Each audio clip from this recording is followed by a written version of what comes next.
So there's not a whole lot of science behind this other than it's gravity fed. We'll have to calibrate how much is coming out of here. And then it's basically going to fall down through these tubes somewhere in front of the hay as it comes into the chamber. So the instructions that come with it are very generic. They're very generalized. You kind of have to figure it out on your own. And so for this particular baler, this was a 310, New Holland 310 baler. This is about the best I can come up with so that I can get the preservative on the hay before it enters the chamber. And I wanted to do dry and not a spray application. Personal preference. I think the spray application will certainly be more corrosive. Not that you would want to leave this on here either, but I think overall it's better. So.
If I need to, I can always cut it off a little bit. I just want to make sure I'm out of the way of the plunger, which I believe I am. We'll cycle it through here in a minute, just to make sure. Again, there's no real specific instructions, so As a farmer, you got to kind of make it up as you go. You need to be a engineer, fabricator, mechanic, you know.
Oh, good grief.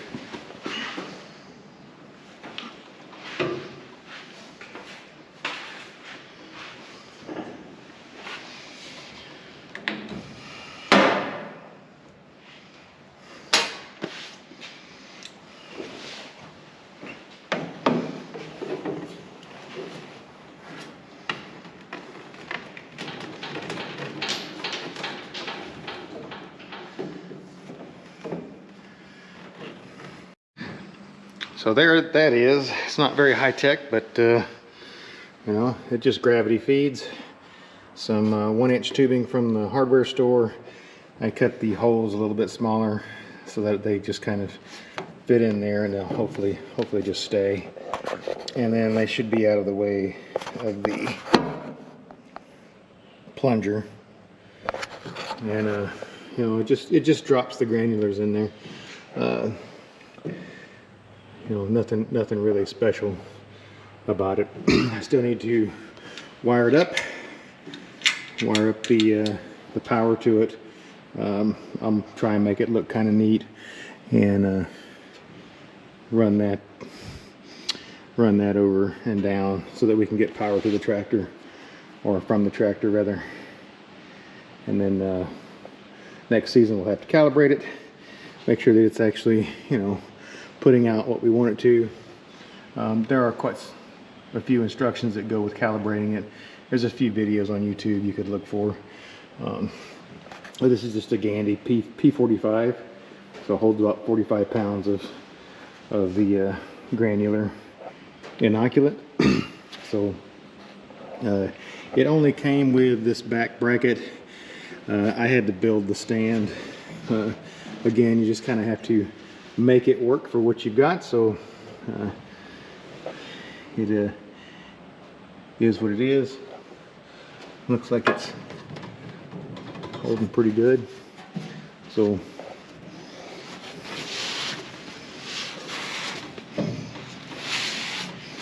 I think someone might have had one on here at one time.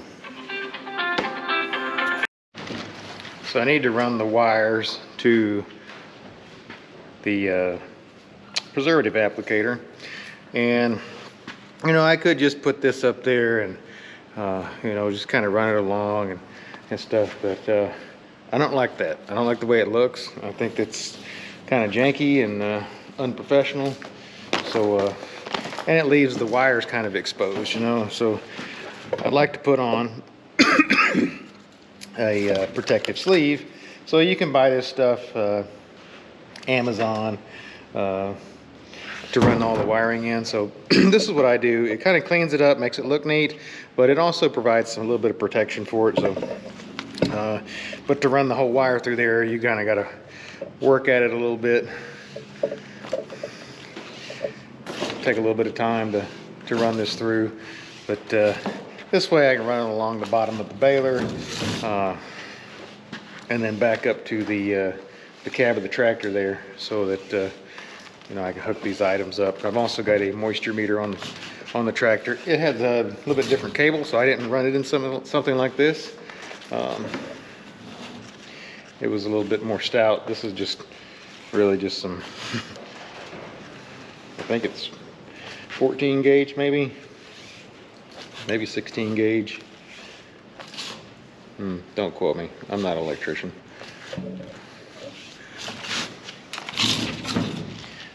But it's much thinner than the stuff for the moisture applicator, or the moisture meter rather.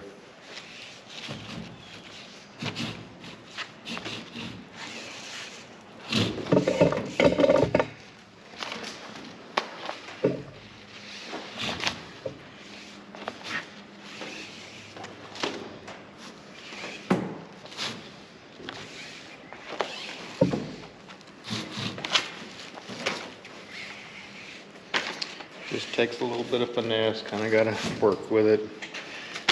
Hopefully you're not already aggravated with fixing farm equipment, and this won't bother you too bad. But if you've already had a rough day of fixing stuff, this might be the aggravation that pushes you right over the edge and have too much for the day.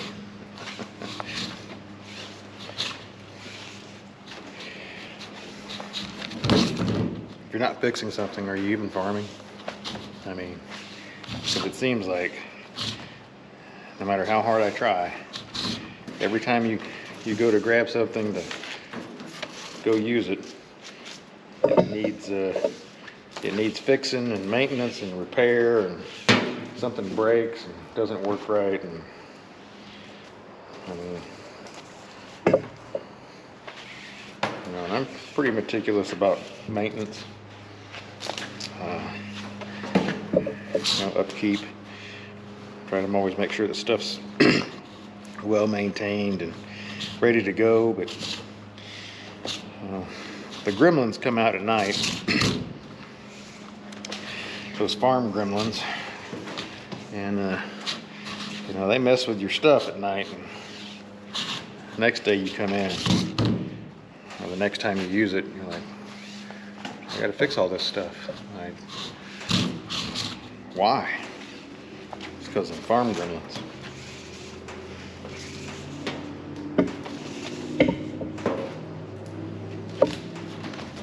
Almost there.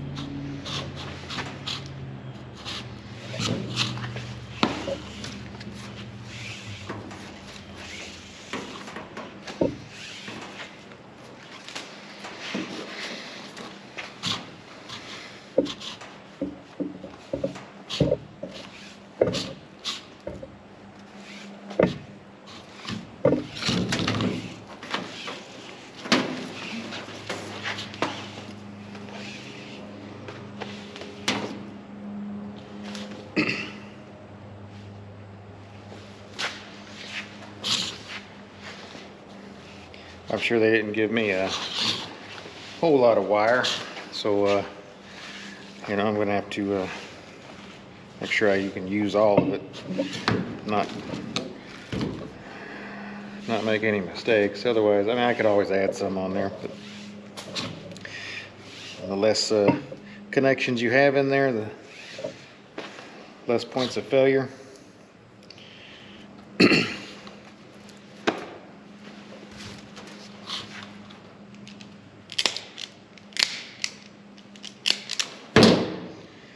There we go, and when we make our connection, we'll just zip tie it. That way it stays nice and neat. And yep, there we go, all the way to the end. Actually, put a little too much on there. I'll leave that on there for now, because I'm going to have to add a few more inches to the pigtail that's on the motor. So of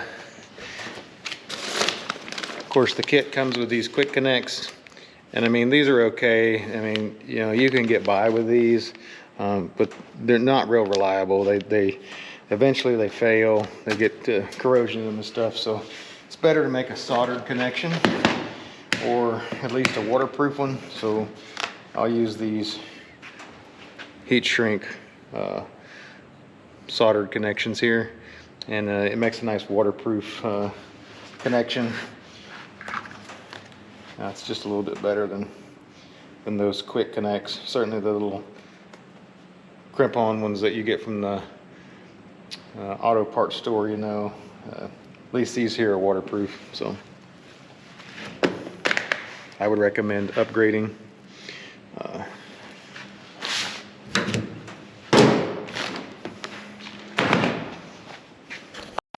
So to use these, you really need a heat gun.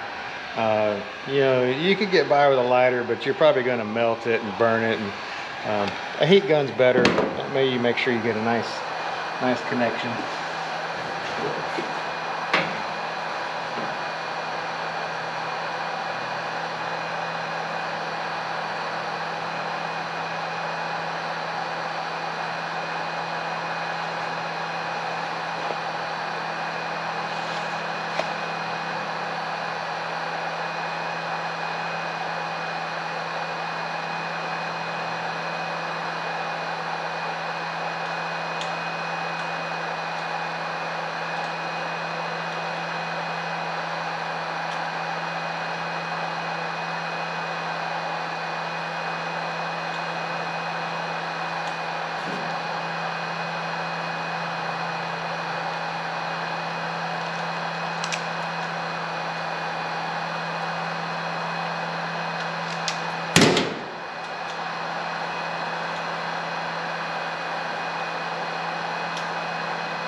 And there we go. Nice, nice waterproof connection. It's got some little solder in there, but you know, it's not as good as a completely soldered joint, but it's still pretty decent. And I've never had any issues with these. And they'll keep the moisture out and work pretty good. So I would highly recommend these.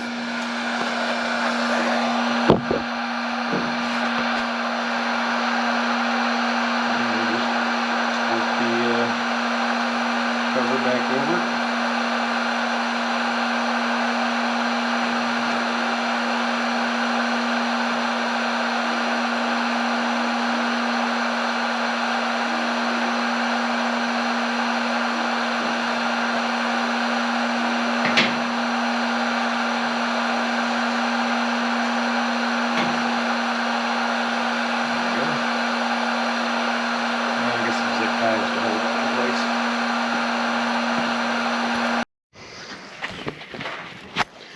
So this is the switch that came with it. There's a little bracket. I don't like that. I want to use a toggle switch. I'm going to primarily use this baler with the M5, which has a cab on it. So there's plenty of places on the pillar there for toggle switches. So I'll get a nice toggle switch and wire it up, and I'll have to make a better pigtail to run out to the back of the tractor for connecting power to. I don't particularly care for this connector either. I would rather something that actually latches, like the moisture meter. It'll probably do for now, but I may end up replacing that too. But I'll work on that later. I need to get a toggle switch from the auto parts store. So, but everything else on the baler's ready to go.